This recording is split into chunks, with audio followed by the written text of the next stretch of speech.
Hello, Kuman229 here with an addendum to Topic of the Week 90, the one about shows getting rebooted like Samurai Jack did. After I posted the video and I just kind of rewatched it to kind of review what I had said, I started thinking a little bit more about the topic. I've done this with several other topics, and there are some of them that I do want to add to. And so I'll probably be doing more addendums like this. But I did want to correct myself on something.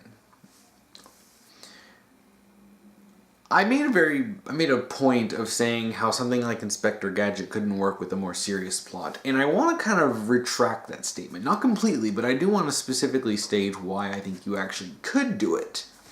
Because I thought about this more and I kind of regret saying that. Because you could do something a lot. You could do actually quite a bit with that setting, and with Dr. Claw and Inspector Gadget. But you would actually have to take away some of what makes the series the series. This is the initial reason why I rejected the idea, and also because when I had so much time to talk about. I had things to talk about with Darkwing Duck and Carmen Sandiego. It got a little bogged. Like I kind of felt like I wanted to cut some of the things that I wanted to talk about more, and ultimately decided that I didn't really feel like Inspector Gadget could work. But I do think it could. The problem is that you would actually have to fundamentally change it. Gadget as a character has always been more bumbling, funny, kind of incompetent, but somehow always ends up stumbling into the right solution with assistance from Penny, whether that's purposeful or it just ends up happening. To make it work as an actual story, you would actually have to have Gadget be more developed as a character, which means he would, by necessity, have to be less bumbling. And really, I think that this actually could work if you gave more depth to his character. Because if you have a serious plot around him and your main character only has one or two bullet points in their description, bumbling, well-meaning, you really can't do a whole lot with that. You'd have to give him more depth, and you'd have to make him at least a bit more of a serious character. I said with Darkwing Duck that you could still do a comedic story with, having more to it. It would just take some really good writing. And with Inspector Gadget, you could also do that. You would just have to make Gadget more of a competent character. For him to be the main character, the one that the show is named after, you would have to, by definition, make him more interesting. Which, what you could do is actually, since, he's basically a cyborg, or I think he's a cyborg. I'm pretty darn sure. But you actually develop that. Develop his relationship with Penny. You actually, maybe, because science fiction for years, decades, have talked about, how much, like, especially being cybernetic, like, how much am I human? Actually, Teen Titans did a really good episode on this with Cyborg.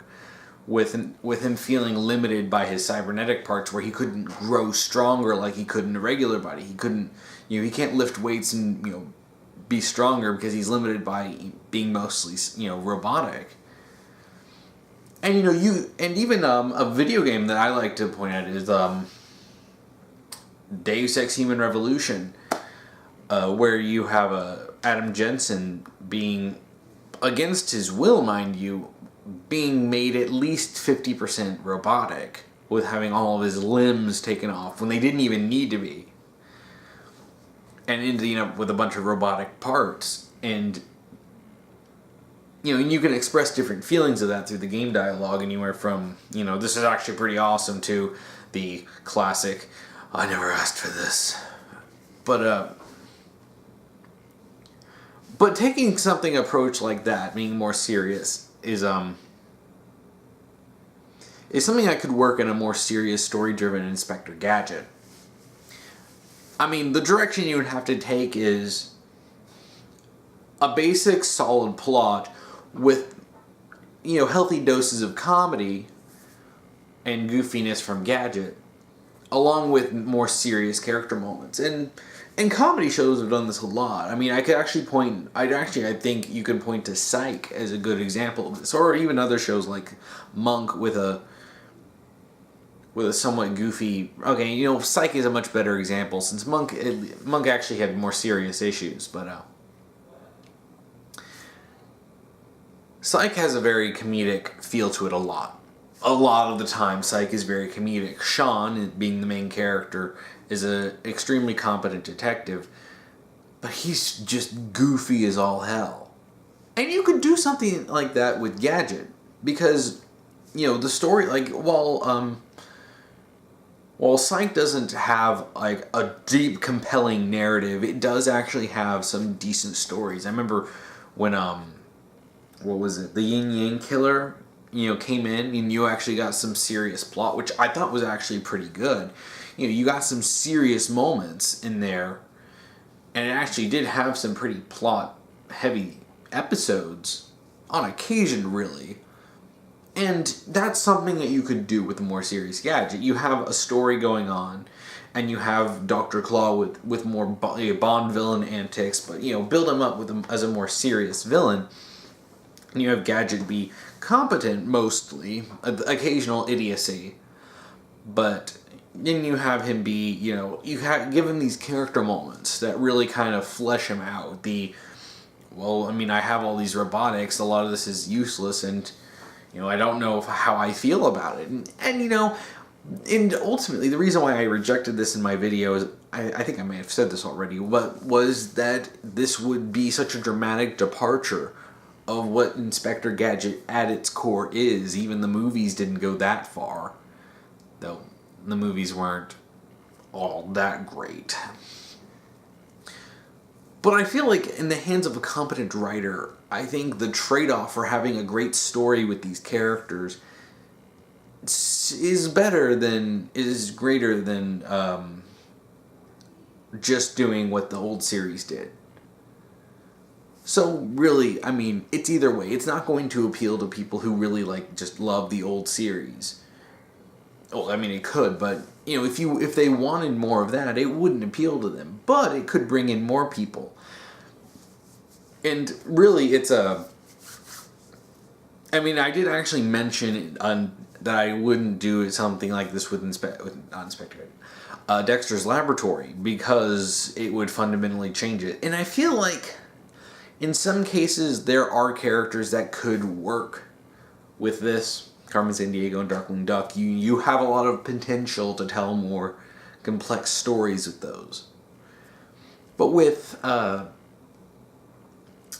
Inspector Gadget, it's weird. There's this fine line you have to walk. You have to keep enough of the original to make it recognizable and make it feel like you're not just making a dark and gritty reboot that has nothing in common with the original. But in order to make it, you know, a more competent and more complex story with deeper characters, you need to change a lot of those stuff. You need to give these characters depth when they didn't have it, or when they would rarely show some depth. And that's what happens with a lot of episodic stuff like that, especially, you know, straight up comedy. Well, occasionally you'll see something a little bit deeper, but not often enough to give the characters a lot of depth. And, you know, something like this would do that more often with these characters. So it's a fine line, and you would have to have a good writer behind this, good writers behind this to make it work. So that really is the issue here. And I didn't talk about that enough in my video, and I regret not bringing it up, but that's why I'm making this. Because I really kind of wanted to talk about that. Just add that point in of, yeah, it's a trade-off, really. Is it worth getting rid of some of the more, you know, classic elements of the story for something a bit more serious? It's a trade-off, and if there's actually good potential, like with Inspector Gadget, which, I mean, originally that was going to be one of my main talking points of, you know, how you could do it until I dropped it. But, you know, again, it's a trade-off. You know, a bad writer would do it horribly. A good writer could actually do a lot of good with it and even expand the franchise. But yeah, that's really the main point I wanted to make with this. But there's actually something else I wanted to talk about. I could have made a separate video about it, but I felt like it's more important to talk about this. Where on earth is Carmen Sandiego is getting a reboot by Netflix? When I picked Carmen Sandiego and I came up with my points and when I had planned what I had said and I was recording it, I didn't know about this. I feel kind of prophetic, even though this has no doubt been in the works for a very long time. I was looking more at Where on Earth is Carmen Sandiego because I actually do kind of think I want to get back into the show, from when I was a kid and rewatch it, since I actually did really enjoy the chunk of episodes that I watched. They haven't given a lot of details on it, and a lot of the articles that I found were from a couple days ago, but from what I've heard, this was mentioned, before. But, yeah, I do want to say that if anyone didn't know, Netflix is rebooting it, and it seems that people who were involved in The Batman and The Tick seem to be involved in this, so that gives me a little bit of hope, because I like those shows.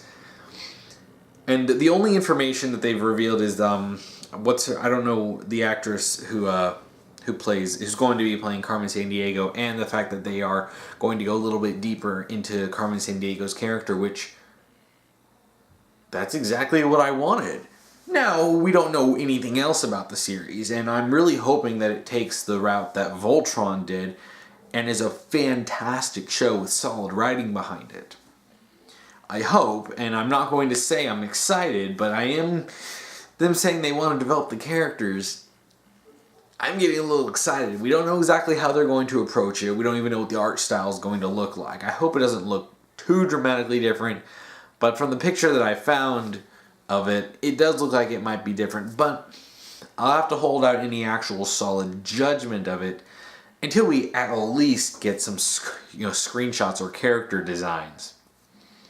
But yeah, I felt that was relevant to bring up, considering Carmen Sandiego was like my big talking point about how you could do this. So if they actually do it in this new season that's slated for 2018, they actually manage to do something good, I will actually be really satisfied. I will be really happy that a show that I brought up actually is getting rebooted, and with a more story character approach. But yeah, I wanted to bring that up as, toss that in because